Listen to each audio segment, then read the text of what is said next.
It-tnejn wara nofsinhar il-Maġistrat Joseph Mifsud fil-preżenza ta' esperti tal-qorti mexxa aċċess fil-villa f'Baħar iċ-Ċaq fejn il-ħadd filgħaxija tifel ta' 6 snin instab mitluf minn sensieħ.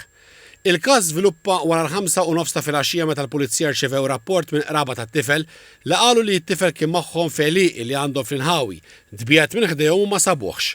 Minnu fih bdiet tfittxija għat-tifel bis-siem ta' diversi taqsimiet tal-Pulizija. Kien drone tal-Pulizija li ttajjar fl-inħawi li indika l-preżenza tat-tifel f'pixxina ta' residenza li mhijiex tal-qraba tat-tifel.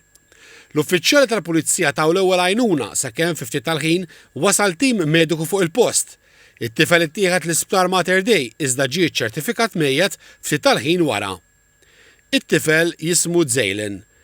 B'kitba fuq Facebook, it-sija tat-tifel sejħitlu Ġmiel u Anġlu tas-Sema. Kitbet li l-bambin irid fjura mill-isbaħ u għażel lilu. Komplet tistqar kemm nixtieq li dinja biss ħolma. Il-Maġistrat Joe Mifsud awtorizza d-difna wara li t-tnejn filgħodu saret l-awtopsja. Sorsi qalu lil TVM News li l-investigaturi għandhom idea ċara ta' kif u minn fejn it-tifel daħal fil-villa u wasal saħdejn il-pixxina. L-istħarriġ għadu għaddej.